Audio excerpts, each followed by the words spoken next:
ஒரு நிமிஷம். மத்தேயு 5வது அதிகாரத்துல உள்ளதை உள்ளது என்றும் இல்லதை இல்லதென்றும் சொல்லுங்கள். இதற்கு மிஞ்சினது தீமையினால் உண்டாயிருக்கும். இதற்கு மிஞ்சினது தீமையினால் உண்டாயிருக்கும். ஆண்டவர் நமக்கு ஒரு காரியத்தை மிகவும் தெளிவாக போதிக்கிறார். உள்ளதை உள்ளதென்று சொல்லுங்கள், இல்லதை இல்லதென்று சொல்லுங்கள். இதற்கு மிஞ்சி ஒரு காரியம் இருக்கு அப்படின்னா அது தீமையினால் உண்டாயிருக்கும் அப்படின்னு சொல்றாரு. ஆண்டவராகி கர்த்தர் நமக்கு ஒவ்வொரு விஷயத்தையும் மனுஷன் எப்படி தடுமாறுறான், எந்த இடத்துல அவன் பாவம் செய்யறான், எந்த இடத்துல அவன் சரி பண்ணணும் அப்படிங்கறதையெல்லாம் ஆண்டவர் அறிந்து அவர் ஒரு காரியத்தை நமக்கு போதித்திருக்கிறார். நிறைய பேர் உள்ளதை உள்ளது என்று சொல்றதுக்கு யோசிக்கிறாங்க. ஆமா அப்படின்னு சொல்றதுக்கு யோசிக்கிறாங்க. உள்ளதுதான், ஆனா அதை உள்ளதுன்னு சொல்றதுக்கு யோசிக்கிறாங்க. இல்ல அப்படின்னு சொன்னா இல்லையா, அது இல்ல அப்படின்னு சொல்றதுக்கு யோசிக்கிறாங்க. ஏன்னா இல்லைன்னு சொன்னா என்ன நினைப்பாங்களோ அப்படின்னு சொல்லி அதை சொல்றது இல்ல. இப்படி மனிதர்கள் சரியானதை சொல்லுவதற்கு தடுமாறுறாங்க. அப்படியே சொன்னாலும் அதை ஏற்றுக்கொள்றவங்க ஏற்றுக்கொள்றது இல்லை. அவங்க ஏற்றுக்கொள்றவங்க நம்புறது இல்ல. அதனால என்ன செய்யறாங்க, அவங்க நம்ப வைக்கிறதுக்காக சத்தியம் பண்றாங்க. வானத்தின் பேர்ல சத்தியம் பண்றாங்க, தன் மேலேயே சத்தியம் பண்ணிக்கிறாங்க, பலிபீடத்தின் மேல சத்தியம் பண்றாங்க, காணிக்கையின் மேல சத்தியம் பண்றாங்க, இன்னும் கடவுள் மேல கூட சத்தியம் பண்ணிடுறாங்க. இது எல்லாம் ஆண்டவர் பார்த்து சேர்ந்ததான். அவர் அவங்க நம்பினாலும் சரி, ஏத்துக்கிட்டாலும் சரி, ஏத்துக்காட்டாலும் சரி, நீங்க என்ன செய்றீங்கன்னா உள்ளது அப்படின்னா உள்ளதுன்னு மட்டும் சொல்லுங்க. அவங்க ஏத்துக்கிட்டாலும் சரி, என்ன நினைச்சாலும் சரி, நீங்க அதுக்கு மேல போக வேண்டாம் அப்படின்னு ஆண்டவர் சொல்றாரு. சத்தியம் பண்ணி அவங்க நம்ப வைக்கிறதுக்காக நீங்க என்னென்னமோ முயற்சி அதெல்லாம் வேண்டாம். நீங்க சொல்லுங்க, அவங்க ஏத்துக்கிட்டாலும் சரி, ஏத்துக்கலைன்னாலும் சரி, இருக்கிறத இருக்குதுன்னு சொல்லுங்க, இல்லாதத இல்லைன்னு சொல்லுங்க அப்படின்னு ஆண்டவர் சொல்றாரு. சத்தியம் பண்றதெல்லாம் ஆண்டவர் விரும்பவில்லை. அப்ப உள்ளது அப்படின்னா உள்ளதுன்னு சொல்றதுக்கு ஒரு மனுஷனுக்கு தைரியம் வேணும். இப்ப உண்மையை பேசுறதுக்கு மனிதர்களுக்கு தைரியம் அவசியமா இருக்கிறது. உண்மையை சொல்றதுக்கு அதை தடுமாறி, அதை சுத்தி வளைச்சு, அதை பயந்து பயந்து அதை கொஞ்சம் மாத்தி போட்டு அப்படிதான் சொல்றாங்க. நேரடியான உண்மையான வார்த்தைகள் நிறைய பேர் வாயிலேயே இருக்கிறது இல்ல. டைரக்டாவே பேச மாட்டாங்க. பாத்தீங்கன்னா ஏதாவது ஒண்ணு கேட்டா அதை சுத்தி வளைச்சு அதை என்னென்னமோ சொல்லி கடைசியில நம்மளுக்கு அந்த ஆன்சரை அவங்க கிட்ட இருந்து கிடைக்கிறதுக்கு ரொம்ப நேரம் ஆகும். இல்ல அப்படிங்கிற ஆன்சர் தான், ஆனா அது வேற மாதிரி மேல் பூச்சா சொல்லிட்டு கடைசியில அது இல்லங்கிறத வேர்டே யூஸ் பண்ணாம அந்த மீனிங்ல பேசியிருப்பாங்க. அந்த மாதிரி பேசிக்கிறவர்களும் உண்டு. ஆனா ஆண்டவருக்கு அது எல்லாம் தேவையில்லை. அவ்வளோ மேல் பூச்சு, அவ்வளோ இது, அதெல்லாம் தேவையே இல்லை. அதோட இல்லையா இல்லைன்னு சொல்லி பழகு, ஆமாவா ஆமான்னு சொல்லி பழகு. நீ ஏன் தேவையில்லாத வார்த்தைகளை அலப்புற? கடவுள்கிட்ட கூட அப்படிதான் அலப்புறாங்க. கடவுள்கிட்ட இது வேணும் இன்னது வேணும் அப்படின்னு சொல்லி டைரக்டா கேட்க தெரியறது இல்ல. அதை போட்டு உழப்புன்னு உழப்பி வீண் வார்த்தைகளை அலப்புறது கடவுளுக்கு அதனாலதான் அவர் இந்த ஜெபத்தையே கற்றுக் கொடுத்தார். வீண் வார்த்தையை போட்டு நீங்க அலப்பிட்டு இருக்காதீங்க, இதை ஜெபம் பண்ணாலே போதுமானது அப்படின்னு சொல்லி கர்த்தருடைய ஜெபத்தை அவர் போதித்ததன் காரணமே வீண் வார்த்தைகளை ஜனங்கள் அலப்புறத பாக்குறார். ஏன் மனுஷன் இப்படி எல்லாம் அலப்பணும்? ஏன் வார்த்தை டைரக்டா பேசாம அவன் இன்டைரக்டா பேசணும்? ஏன் அவன் போட்டு சத்தியம் பண்ணணும்? இதெல்லாம் அவனுக்கு பின்னாடி கிரியை செய்யும் ஆவிகள். அவனுக்கு பின்னாடி இருந்து அவனை உண்மையாய் வாழ விடாதபடிக்கு அவனை தடுக்கும் ஆவிகள். அந்த ஆவி கிரியை செய்யும் போது அவன் நேரா பேச மாட்டான். சத்துரு ஒருவரை கடவுளோட அவங்க மனதார சேர முடியாதபடிக்கு சாத்தான் செய்யும் திட்டம்தான். அதனாலதான் அவங்களால நேரடியா பேச முடியாம சுத்தி வளைச்சு பேசுவாங்க. அப்ப இது எல்லாமே சத்துருவின் ஒரு காரியமாய் இருக்கிறது. ஆண்டவர் அதை எல்லாம் பார்த்துதான் அவர் நமக்கு இந்த காரியத்தையே அவர் சொல்றார். ஒரு சிலர் பாத்தீங்கன்னா நல்லவங்கள கெட்டவங்கன்னு தீர்ப்பாங்க, கெட்டவங்கள நல்லவங்கன்னு தீர்ப்பாங்க. ஆண்டவர் சொல்றாரு, நீதிமானை குற்றவாளியாய் பார்ப்பதும் குற்றவாளியை நீதிமானாக்குவதும் பாவம் என்று கர்த்தர் சொல்லுகிறார். ஆனா பாத்தீங்கன்னா ஒருத்தங்க கெட்டவங்களா இருப்பாங்க, ஆனா அவங்க நல்லவங்கன்னே சொல்லி சொல்லி சொல்லி அப்படியே மேல் பூச்சா நல்லவங்க அப்படின்னு சொல்லுவாங்க. ஒரு சிலர் பாத்தீங்கன்னா ரொம்ப நல்லவங்களா இருப்பாங்க, ஆனா அவங்கள பத்தி கெட்டதாவே பேசி அவங்கள கெட்டவங்களாகவே உருவகப்படுத்தி அவங்க பாக்குறவங்க எல்லாம் அவங்க கெட்டவங்கன்னு நினைச்சுட்டே பார்ப்பாங்க. ஆனா மற்றவங்க பாக்குற பார்வையினால அந்த நீதிமான் மாற போறதும் கிடையாது. மற்றவங்க நல்லவங்கன்னு நினைச்சிட்டு ஒரு கெட்டவனை பார்க்கும்போது அவன் நீதிமான் ஆக போவதும் கிடையாது. ஆனா ஆண்டவர் இந்த ரெண்டுமே பாவம் என்று சொல்லுகிறார். இப்ப இதுதான் பூமியில தீய காரியம் என்ன அப்படின்னா இதுதான் நடக்குது. தன்னை நல்லவங்களா காமிச்சுக்கிறது சாத்தானுடைய தந்திரம். அதெல்லாம் நல்லவங்களா காமிக்கிறது, நல்லவங்க மாதிரி வேஷம் போட்டுக்கிறது. அதனாலதான் ஆண்டவர் சொன்னாரு, ஆட்டுத்தோலை போர்த்து வரும் ஓநாய்கள் போர்த்திருப்பாங்க, ஆட்டுத்தோலை தான் போர்த்திருப்பாங்க. ஆனா உங்க ஓநாய்கள் உள்ளுக்குள்ள இருக்கிறது ஆண்டவருக்கு தான் தெரியும். உள்ளத்தை பார்க்கிறவர் கர்த்தர் மட்டும்தான்.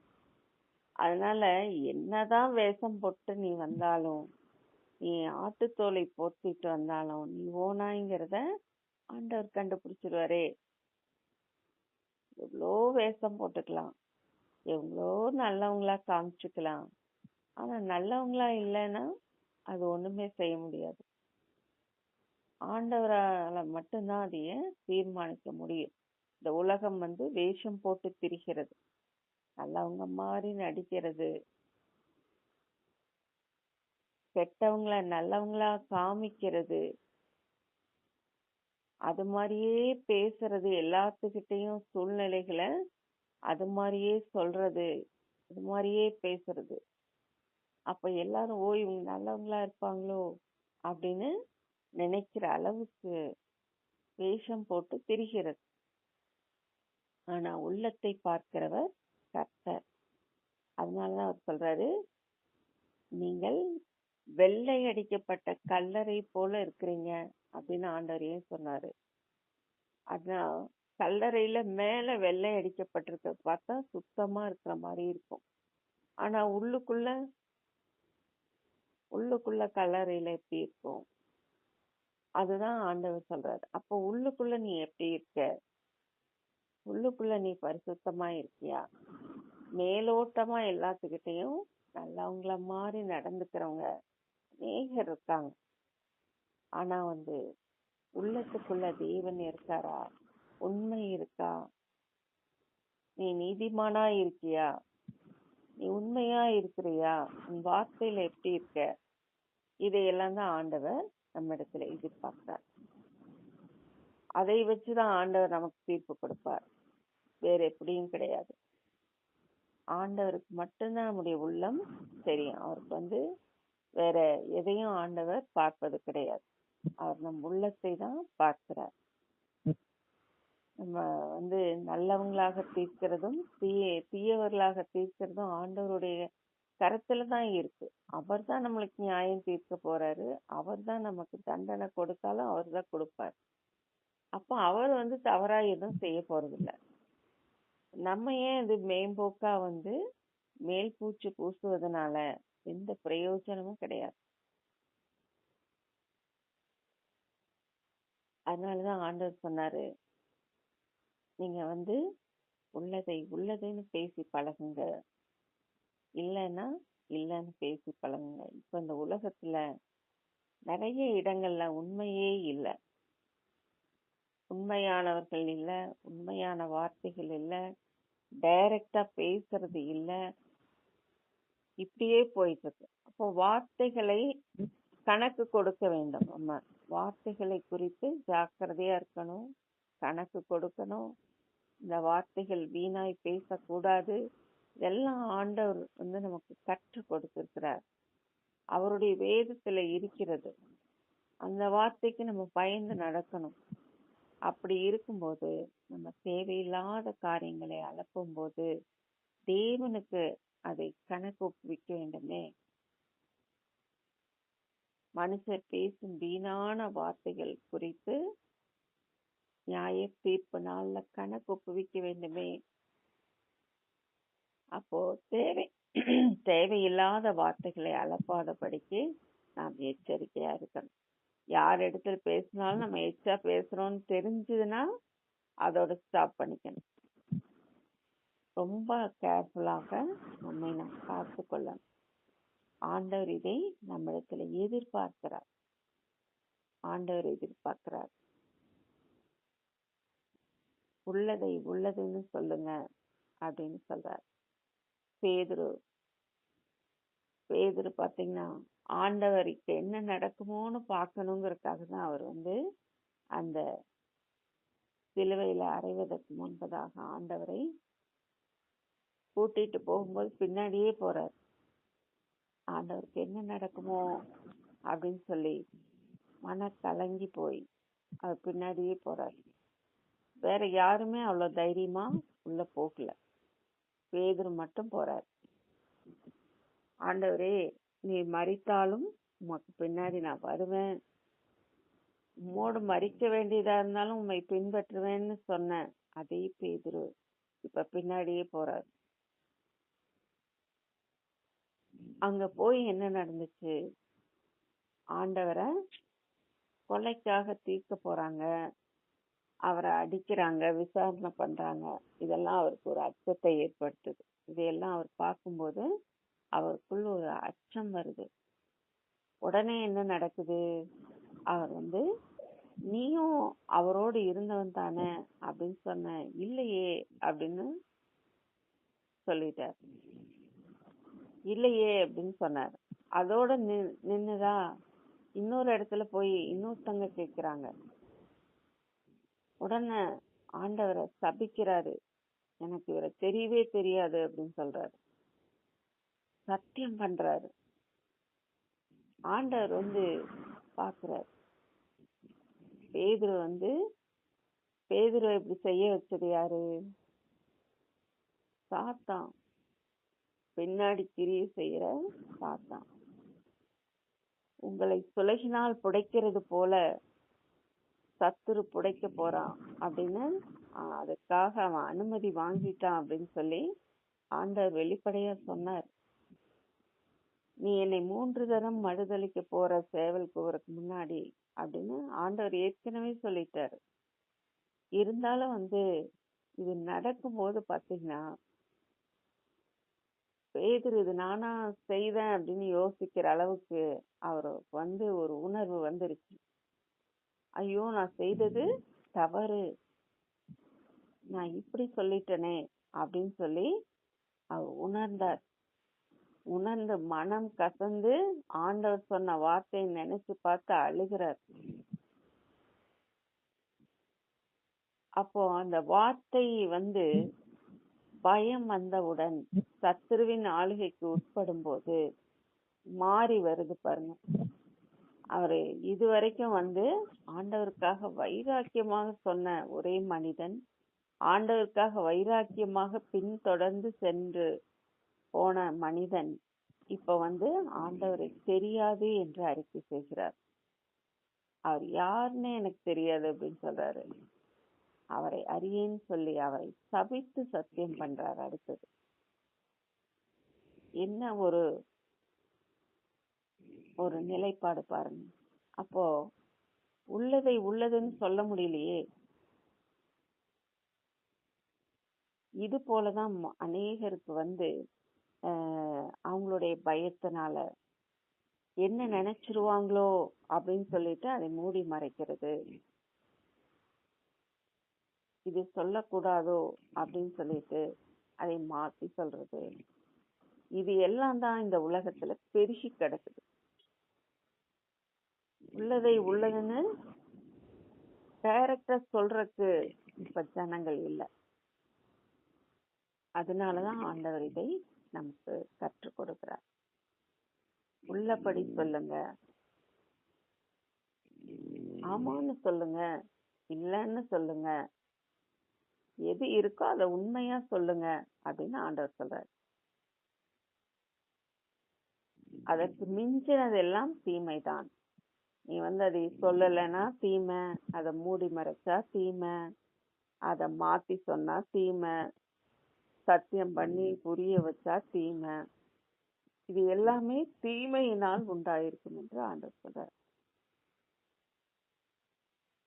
அப்போ அந்த தீமைக்கு நம்மை விலக்கி காக்க ஆண்டவர் நம்மை பரிசுத்தப்படுத்தணும், நம்ம வார்த்தைகளை பரிசுத்தப்படுத்தணும், நம்ம எப்படி நடந்து கொள்ளணும் அப்படின்னு சொல்லி ஆண்டவர் நமக்கு இதை கற்றுக் கொடுக்கிறார். எப்பொழுதும் நம்ம உண்மையுள்ளவர்களாக உலகத்திற்கு மாதிரியாக நம்ம இருக்கணும். ஏன்னா ஆண்டவர் அனுப்பிய பிள்ளைகள், நம்ம ஆண்டவருடைய பிள்ளைகள் ஆண்டவரை போல பிரதிபலிக்கணும். ஆண்டவர் என்ன சொன்னாரோ அதை நாம் கடைபிடித்து நடக்கணும். அப்ப எங்க போனாலும் நாம் உண்மையுள்ளவர்களாக நடந்து கொள்ளும் போது பாத்தீங்கன்னா ஆண்டவர் அதுல மகிமைப்படுவார். இவர்கள் தேவனுடைய பிள்ளைகள், இவங்க மாத்தி பேச மாட்டாங்க அப்படின்னு நம்பி நம்ம கிட்ட கேட்பாங்க, இது என்ன காரியம் அப்படின்னு சொல்லி. அப்ப நீங்க நம்ப தகுந்தவர்களாக இருக்கணும். நம்ப தகுந்தவர்களாக நீங்க இருக்கணும் அப்படின்னா, நீங்க நேர்மையா நடந்தீங்கன்னா, ஆண்டவர் சொன்னபடி பேசினீங்கன்னா எல்லாரும் உங்களை நம்புவாங்க. இவங்க தேவனுடைய பிள்ளைகள், இவங்க கர்த்தருக்கு பயப்படுறவங்க, இவங்க உண்மைதான் பேசுவாங்க அப்படின்னு சொல்லி பிறர் நம்மை குறித்து சாட்சி சொல்லும்படி நாம் நடந்து கொள்ளலாம். அதுதான் நமக்கு உலகத்துல மிகப்பெரிய மேன்மையை கொடுக்கும். உலகத்திலும் சரி, ஆண்டவருக்கு முன்பதாகவும் சரி, ஆண்டவர் எல்லா நிலையிலும் நம்மை உயர்த்துவதற்கு நாம் உண்மையுள்ளவர்களாக இருக்கணும். உண்மையுள்ள மனுஷன் பரிபூரண ஆசீர்வாதங்களை பெற்றுக்கொள்வான் என்று வேதம் சொல்லுகிறது. நம்ம உண்மையாய் நடந்தால் அது நமக்கு மேன்மை இல்லையா? நீ நன்மை செய்தால் உனக்கு மேன்மை இல்லையோ என்று ஆண்டவர் சொன்னாரே. அப்ப நம்ம உண்மையுள்ளவர்களாக வாழ்ந்தா அது நமக்கு மேன்மை இல்லையோ? அப்ப அந்த உண்மையை தேவன் என்று தேடிக்கொண்டிருக்கிறார். உலகத்துல எத்தனை பொய்கள், பொய் சாட்சிகள், பொய் குற்றங்கள். இப்ப பாத்தீங்கன்னா நிறைய குற்றவாளிகள் அல்லாதவங்கள காசு கொடுத்து கூலி பேசிக்குவாங்க. நீ போய் சரண்டர் ஆயிடு, நீ தான் இந்த குற்றம் செஞ்சன்னு போய் சரண்டர் ஆயிட்ட, உன்னோட குடும்பத்துக்கு நாங்க இவ்வளவு பணம் தரோம் அப்படின்னு சொல்லி எல்லாம் பொறுத்திக்கிறாங்க. அப்ப அவங்கதான் அந்த குற்றம் செஞ்சதா போய் சரண்டர் ஆயிட்டு அவங்க சூசைட் பண்ண மாதிரி அவங்கள ஒப்பு கொடுத்து தன்னோட குடும்பத்துக்கு பணம் கிடைச்சா போதும்னு ஒப்பு கொடுக்கறவங்க இருக்கிறாங்க. இப்படி எல்லாம் பொய் விளையாடி கொண்டு இருக்குது. பொய்கள் விளையாடி கொண்டிருக்கு. நீதிமன்றத்துல பாத்தீங்கன்னா நிறைய வக்கீல்கள் வந்து பொய்யினாலே ஜாலம் காட்டி கொண்டுட்டு இருக்கிறாங்க. வந்து அஹ், பொய் சொல்லி பொய்காரர்களுக்கு அதிகமா பணம் கொடுத்தாங்கன்னா அவங்களுக்காக வந்து வாதாடக்கூடிய வக்கீல்கள் இருக்காங்க. அப்புறம் நீதிமானா இருக்கிறவன் போய் நிப்பான். அவன் கொடுக்கறான். அவனை என்ன செய்வாங்கன்னா, இன்னைக்கு வா, நாளைக்கு வா, அப்ப வா, இப்ப வான்னு போட்டு அலக்களிப்பாங்க. நீதிமன்றத்துல நீதி இல்லாம இருக்கு. நிறைய இடங்கள்ல பாத்தீங்கன்னா பொய்கள் நிறைஞ்சு கிடக்குது. நீதியாய் வாழக்கூடிய காரியங்கள் உலகத்துல இல்லாம இருக்கு. எல்லா பக்கமும் தீமை விதைக்கப்பட்டு இருக்கிறது. அப்போ ஆண்டவர் வந்து ஒரே ஒரு வார்த்தை நறுக்குன்னு நம்மளுக்கு சொல்லி கொடுத்தார். நீ இப்படிதான் இருக்கணும், மத்தவங்க எப்படி இருக்கிறாங்கிறத பத்தி நீ யோசிக்காத, நீ இப்படி இரு அப்படின்னு அவருடைய பிள்ளைக்கு அவர் வந்து இந்த ரகசியத்தை கற்றுக் கொடுத்துட்டார். நீ இப்படிதான் இருக்கணும். அப்போ ஆண்டவர் எதிர்பார்க்கிற அந்த குவாலிட்டி நம்ம கிட்ட இருக்கும்போது நம்ம தேவனுடைய பிள்ளைகளாக நாம் கருதப்படுவோம். அவருடைய குவாலிட்டி நம்ம கிட்ட இருக்கா அப்படின்னு நம்மை நாம் ஆராய்ந்து பார்க்கணும். நம்ம எங்க தவறு செய்கிறோம், நம்ம ஏதாவது ஒரு இடத்துல தவற விட்டிருந்தா நம்ம மீண்டுமாக ஆண்டவரோடு இணைந்து கொண்டு அவருடைய பண்புகளை நாம் ஏற்றுக்கொண்டு அவர் சொன்ன வார்த்தையின்படி நம்ம நடக்கும்போது தேவன் மீண்டுமாக தம்மிடத்தில் சேர்த்துக் கொள்ளுகிறார். எவ்வளவு பெரிய பாக்கியம் வச்சிருக்காரு ஆண்டவர். அதனால வந்து நாம் அப்படி ஒரு வேலை செய்யாமல் தவறாக செய்திருந்தா அதுக்கெல்லாம் ஆண்டவர்கிட்ட மன்னிப்பு கேட்டுட்டு நம்ம ஸ்ட்ரெயிட் ஃபார்வர்டா இவங்க இருக்கிறாங்கன்னு சொல்ற அளவுக்கு நம்ம நேரடியாக உண்மையுள்ளவர்களாக நாம் பேசுகிறவர்களாக காணப்படணும். இதைத்தான் ஆண்டவர் நம்ம இடத்துல எதிர்பார்க்கிறார். ஒருத்தர் பார்த்தா அவங்க ஒருவரிடத்துல ஒரு மாதிரி பேசுவாங்க, இன்னொரு சைடு போனா இன்னொரு மாதிரி பேசுவாங்க, நம்ம கிட்ட வந்தா வேற மாதிரி பேசுவாங்க. இப்படி வந்து பல விதமாக பேசக்கூடியவங்களும் இந்த உலகத்துல இருக்கிறாங்க. இதுக்கெல்லாம் பின்னாடி கிரியை செய்யற சாத்தான் தான் காரணம். அவங்க நல்லவங்க தான், பாவம். அவங்கள வந்து சாத்தான் அப்படி பயன்படுத்துறான். அப்போ இத்தனைக்கும் நம்ம தப்பு வைக்கப்பட நம்ம என்ன செய்யணும்?